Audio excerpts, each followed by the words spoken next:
up, everybody? Welcome to Live on the Ave, your only daily live video game news show in the entire world. And I'm your host, Chad.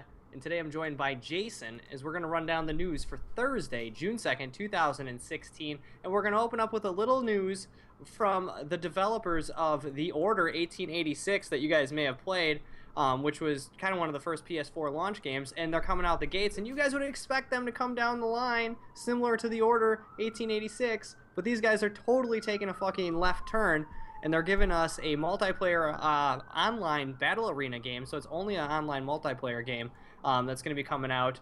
And these little creatures are like, they look like little mad balls. Like if you guys remember the mad balls from like the 80s, dude, like the little tiny foot, like stuffed balls, and they had giant monster faces on it. It's a bunch of monsters bouncing around these arenas, knocking each other around, using magic. It looks like they're using some sort of crazy abilities too, and to get weapons and grow bigger and rubber eyes all over the place. The other big thing out of this too is that it's going to be co-published with GameStop's initiative Game Trust that we talked about before as well. So they kind of jumped away from like PS4 exclusive.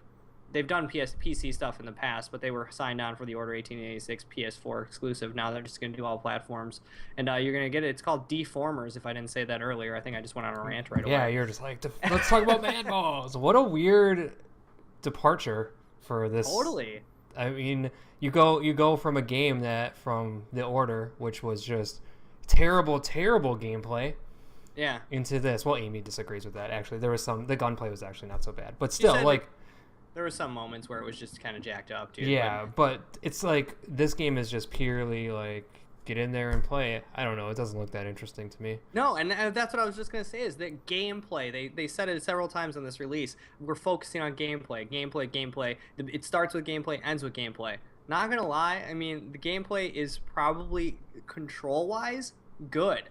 But it doesn't look like there's much to an online battle arena game, an only online battle arena game. And they say they want to focus on a lot more on local co-op versus, online co-op. But still, like, you're going opposite spectrums, dude. You go from cinematics to gameplay only. I want to be excited about this because I like it when a studio takes a chance and they do something totally outside of what they previously did. But it just looks like this is really early, and I really need to get my hands on this. It just looks like a bunch of balls like smashing into each other, like using speed bursts. Dude, and I'm assuming there's more to it than that. Yeah. But I was just gonna say, from what I saw, it doesn't look interesting at all. And here's what I'm gonna throw at you: a little game called Rocket League does not look interesting at first glance, because I was like, nah, that game looks like shit. It's just a bunch of cars racing around. It's like an arena thing, bouncing a ball around. What the hell? It could be in the vein of that, where it just doesn't appeal right away. Holy shit, when you look at this now, this actually kind of looks exactly like Rocket League without the balls. Like, just like people like going around smashing things. Oh my god, I didn't even think about that until right now. That's kind of weird when I'm watching it now. So check us out for more news on Deformers from developers of The Order 1886 as we get more information on it. It's gonna be all platforms, and GameStop's publishing it, so this is their first big one, dude. And people are like, "What are you doing, GameStop? Getting involved in this kind of stuff? Could have a little hit here, dude." I'm weirdly excited to try this thing because it could be super fun. Yeah. Just just like hitting things. It's very, very primal. It's a very primal looking video game. So I don't know. We'll see. Gameplay. They say it's fun. Gameplay. Dude. It's all about the gameplay. And talking about all about the gameplay, Chrono Trigger director during a recent Final Fantasy 15 Tokyo event expressed his interest in making a Chrono Trigger remake or a remaster. He also even threw it out there, a movie. A sequel, he doesn't matter. He just had so much fun working on that game, and they brought in like developers and creators slowly trickled into the department in the studio and helped build this game and make it, and they had a blast. And when you hear about development of games, a lot of times there's horror stories involved. Like, it's not fun, dude, you're getting down to the crunch time. But it sounds like this dude, man, was having a fucking ball with it. Yeah, well, when you make one of the greatest games of all time, and you got to have, maybe that's why it was so good, right? Like they were just enjoying every second they were working on it, and maybe that just made it that much better. I don't know, man. Give me your HD remake, give me a new one, give me whatever.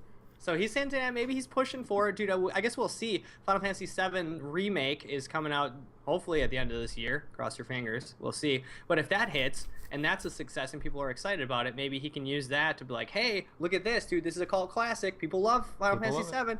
People love Chrono Trigger, dude. Make it happen for us. So, dude, I would love to see that happen, man. But we'll see what goes on with that, dude, down the road. As long as we know someone's pushing for it, it gives us hope. Yeah, it's not just a game with as many layers as Chrono Trigger doesn't come around anymore, really. So it'd be exciting for them to try it and get a new generation to see what this game was all about because it's so much fun. And then they can do Secret of Evermore when they're done.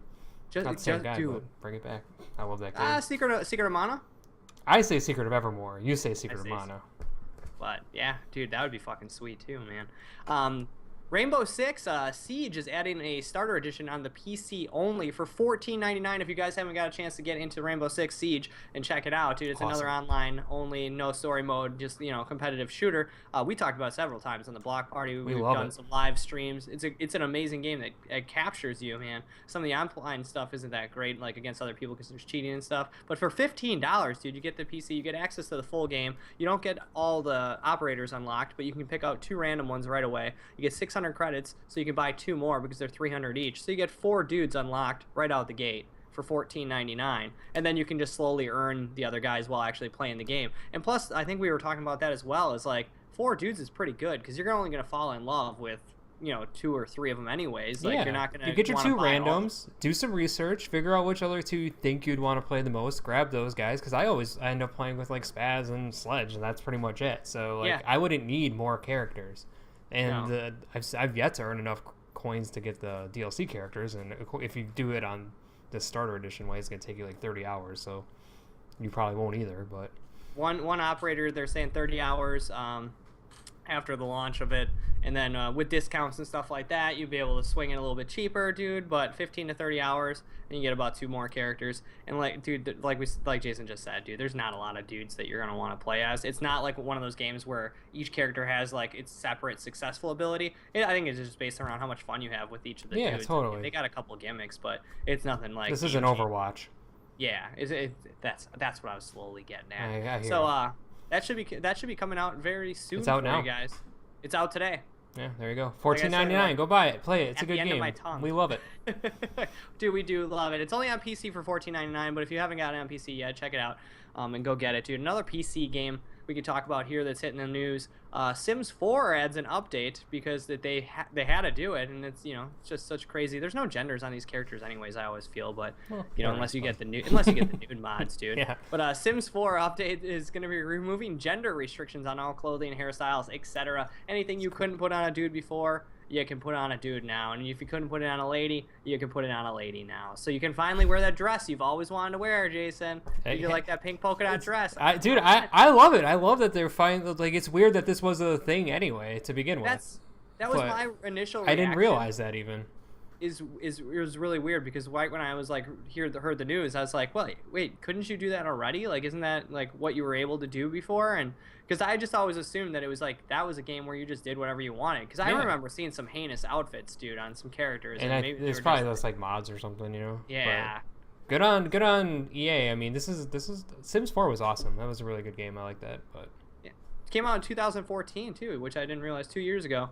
A little over 2 years ago. So, and they're constantly adding updates, constantly adding expansions. So if you haven't played a Sims game in a while, dude, definitely get in Sims 4. Yeah, this is a good one. Actually, when I was coding a lot of the stuff on the site when we were starting the site up, this was the game I played on this. I had it running, and just doing its own thing, and I died multiple times, and it was cool. It was great. Enjoy the shit out of it. I remember you telling me the house is burning down and shit. It's like I'm lost in the code, and I'm like, oh shit, that guy's dead. Well, that's that. There goes the family. While we're talking about PC stuff, dude, let's talk about this other news that we got here. Steam announcing that they've sold over 500,000 Steam controllers, which is kind of crazy to me because it released just last October, so we're about maybe six to 8 months into this sales of it, and it's doing pretty good. 500,000. When we initially saw it, it looked like a weird contraption, like a prototype, like let's test it out. One side is like thumb sensitive, like a mouse, and then on the inner areas where your buttons are, and you just think, I haven't gotten to play with one. I haven't been interested in playing one. Apparently, people like them once you get comfortable with it. A lot of people like them more than the Xbox One controller, which I find very comfortable controller. Like, well, I mean, it depends on what you're playing. Like, I have one and I fool around with it all the time, and it works pretty well with XCOM 2 on the TV. That's like a really cool use case for it. Yeah. But outside, like playing a normal game, I always default to my Xbox controller. Like anything that I play that requires a controller, I go to it. And maybe that's just me being an old man and not being able to work with the Steam controller. But I don't know. Playing like Roller Coaster Tycoon and like those kind of games on the couch with a controller is pretty rad. So I don't know. 500,000? That's good. That's a good start for what they're trying to build here. For something that crazy looking and does that what it does, yeah, dude, I think 500,000 is a pretty good sales thing. But they also have, like, you can tweak everything from gyroscopes to sensitivities to button configurations in all the games. And Doom and Dark Souls 3 have adapted to it, and they're launching with configurations already in there. So it looks like new games are embracing it, and we'll probably see more. I'd like to see another iteration of it and something maybe, you know, I don't know, that I would like be. Yeah, like now I want to go fool around with it some more. Like I always want to, and I always forget, and I don't know. 15, 25 minutes later, dude, you finally got your game set. And now you got your controls, but you can tweak it to any way you want. And it works really well. I mean, the way you like hit the button and map it really fast, and like even like I was saying, Roller Coaster Tycoon. I only mentioned that because it's an early access game, and that already has support, and the developers are working on building things into it. So it works for those mouse games much better than you would guess it would. Dude, and it's not crazy expensive like the Xbox Elite controller either. Like, it's not like a $200 controller. Dude. I think you can get it totally. $40, $50. So, yeah, dude, check it. If you guys are playing it and you like it and enjoy it, dude, you got some configurations you want to let us know about, dude, throw them down below. Leave some comments for us on it. Let's talk. Well, since we're talking about sales, dude, let's dive right into Minecraft announcing, dude, with a pretty sweet image, 100 million copies sold, dude. And I think the biggest thing out of this 100 million sold to me is that a majority of those are on mobile and like handheld devices and consoles versus the PC. It started on the PC, it ignited on the PC, everyone streams on the PC, but dude, because it's like $5 on the phone, right? That's what I was thinking. It's like, really cheap, and it kind of works. It works on the phone in a weird way. You played it on the phone? I had it on my Android phone, but not on my iPhone. I haven't played it. I should go back and play it, but it played decently. It played like Minecraft, but yeah, that is actually mind blowing. That's the when you look at the iPhone App Store, Minecraft is in the top 5 every week. They're selling 52,000 units of this game a week still. Dude, that's even crazier. And I know it's like not a complex game, but it just doesn't seem like something I'd want to spend hours upon hours on my phone playing. Yeah, on the phone, I don't know so much. Yeah, I could sit in front of a computer at a desk, yes, but like in like somewhere, and you're just like holding down on your screen, just hammering something, like. Yeah, any analog controllers don't work well for me on the phone, but. I feel like a couple million were just like test downloads, and then they're like, meh, I don't know about that. Oh, dude, I'm sure. Like me, I was like, oh, $5, I'll buy Minecraft on my phone, and then I was like, that doesn't work like I wanted it to. But I think it was an amazing call to go to consoles, like from the PC consoles and handheld devices. It obviously worked out in their favor. And plus, dude, what a crazy thing to drop just in the middle of your coming out with Nintendo on the Wii U. You're getting the Minecraft on the Wii U with its Mario skins. So shit, I keep forgetting about that. I actually want to buy that because I want to see the Mario skins in Minecraft. Look at this. That's what they do. This guy's going to own 4 different copies of Minecraft. And I don't even love Minecraft. I've only played it one weekend. Shirt and hat while you're at it. Yeah, might as well.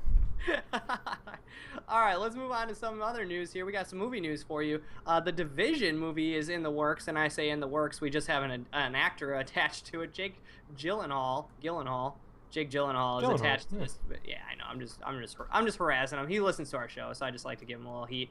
A little history with Ubisoft. He was in Prince of Persia back in the day, and I wasn't too into that movie or that game as much. But I feel like the Division game and the Division world lends itself very well to a movie environment. Almost like they can just do whatever they want with it as long as they have a virus and they got a destroyed city. I mean, it's going to probably be a solid movie because your main character doesn't have a voice in this, so it's not like you need to make your main character look like anything.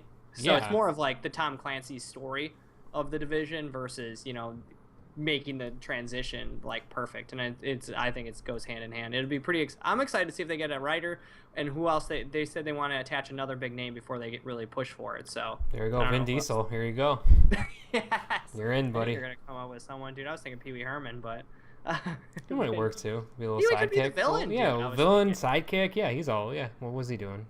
All sorts of crazy stuff, dude. And a game kind of similar to The Division. We have Destiny news for you guys coming June 9th. Get ready for it. A couple of days prior to E3, so maybe we'll get some stuff, dude. While we're at the E3 Allerton Ave mansion, dude, we'll have some gameplay footage for you guys for the brand new Destiny expansion, which is kind of tentatively hinted at being based around the Iron Banner. So like the Iron Banner events and the lore surrounding that, possibly. We've seen leaked images come out recently for Rise of Iron. So Rise of Iron, they've been doing some Iron Banner events lately. That could all be tied together, and we can see some stuff. They're also wearing Iron Banner armor in the image that's posted up too on the Destiny page, or on the Bungie page. Yeah, pretty clear at this point, huh? Yeah, so this is coming, dude. Cat's out of the bag.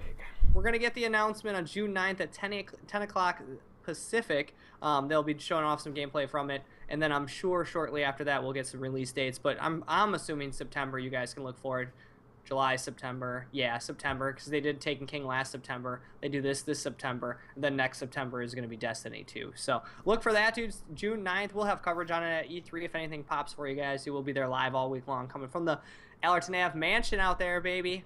I know you're all excited about that. I'm excited. Because I am. I'm excited. And I just want to touch on a couple of things before we head out of here, guys. I know we got a crazy show today. Tons of news. UFC Patch is incoming, dude. It's going to add 2 new fighters for free. Carolina Kowalkiewicz, and we got Thiago Tavares. It's adding some Ultimate Team items, fighter showpieces, item scouting, highlights of the week. Dude, and they're fixing a ton of gameplay, man. Is that not some of the best support, dude? UFC consistently has some of the best gaming every year. Dude. Free characters. They continuously add free characters. Like every month, they give you 2 more characters. And these are okay characters. Thiago Tavares is a pretty good character. We just talked about Rainbow Six and Street Fighter this last week, and both games have characters that you're going to have to purchase with in-game currency or real-life money, where this game is just like, here's your new fighters. I mean, yeah, they're not the biggest names in the entire world, but we already got most of the big names. Yeah. But it's cool to see these guys that you've just watched recently fight, and now they're in the game, and you're like, oh, that's fucking amazing support. Yeah, it continuously makes this game relevant, which is neat. Yeah. I love it. So tons of stuff. Mad props. Yeah, dude, hell yeah, mad props. And they're tweaking like fighting and clinching and all sorts of stuff like that too. So I mean, even those little things, those little nuances, like the knees are too strong and overpowered, dude. They're tweaking everything for you guys. If you guys got UFC, check that out, man. And one more thing before we head out of here, guys. Nintendo has announced that Day 2 of the Treehouse is going to show off some new games they got coming out: Monster Hunter Generations, Dragon Quest VII, and Tokyo Mirage Sessions, which I am super fucking jacked for. That game is going to be amazing. Hopefully we'll get a chance to play it.